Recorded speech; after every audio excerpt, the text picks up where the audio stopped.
अस्सलाम वालेकुम।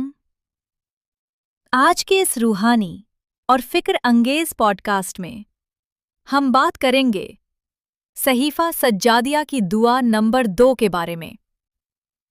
एक ऐसी दुआ जो रसूलुल्लाह सल्लल्लाहु अलैहि व आलिहि वसल्लम की अज़मत, उनकी कुर्बानियों और अल्लाह के अजीम एहसान को बयान करती है। वालेकुम अस्सलाम। बिल्कुल, ये दुआ सिर्फ दुरूद और सलाम नहीं, बल्कि रसूलुल्लाह सल्लल्लाहु अलैहि व आलिहि वसल्लम की पूरी स्ट्रगल, उनका सब्र और दीन के लिए दी गई अजीम कुर्बानियों का जिक्र है।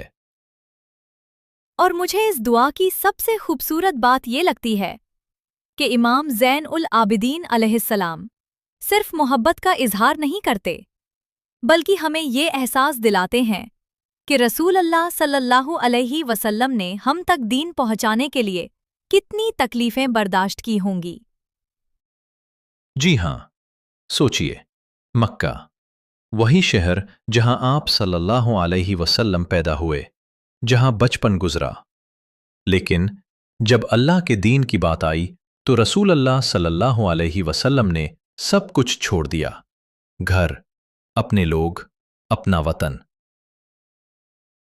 और यहीं से हमें एक बहुत बड़ा लेसन मिलता है कि सच्चाई का रास्ता हमेशा सैक्रिफाइस मांगता है।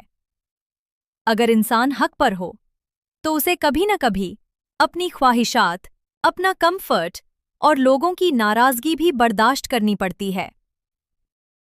इस दुआ का एक और गहरा पहलू ये है कि रसूल अल्लाह सल्लल्लाहु अलैहि वसल्लम ने उन लोगों को अपनाया जो हक को कबूल करते थे, चाहे वो दूर के लोग ही क्यों ना हों। लेकिन जो हक के मुखालिफ हुए, उनसे दूरी इख्तियार की, चाहे वो करीबी रिश्तेदार ही क्यों ना थे। यानी इस्लाम में असल चीज नसब या रिश्ता नहीं, बल्कि हक और ईमान है।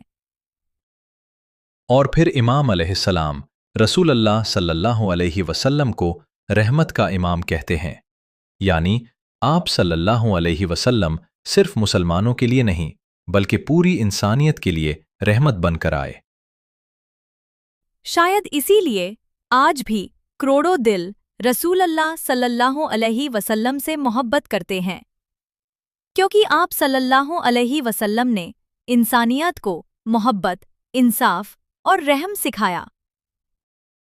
दुआ के आखिरी हिस्से में इमाम ज़ैनुल आबिदीन अलैहिस्सलाम अल्लाह से दुआ करते हैं कि रसूल अल्लाह सल्लल्लाहु अलैहि वसल्लम को सबसे बुलंद मकाम आता हो, ऐसा मकाम जहां किसी और का दर्जा ना पहुंच सके। और साथ ही अहले बैत अलैहिमुस्सलाम और मोमिनीन के लिए आप सल्लल्लाहु अलैहि वसल्लम की शफात कबूल होने की दुआ भी की गई है। तो दोस्तों, इस दुआ से हमें 3 बड़ी बातें सीखने को मिलती हैं। पहली, अल्लाह की नेमतों पर शुक्र। दूसरी, दीन के लिए सब्र और सैक्रिफाइस। तीसरी, रसूल अल्लाह सल्लल्लाहु अलैहि वसल्लम की मोहब्बत को अपनी जिंदगी का हिस्सा बनाना। अल्लाह हमें सहीफा सज्जादिया की तालीमात को समझने और उन पर अमल करने की तौफीक आता फरमाए। आमीन।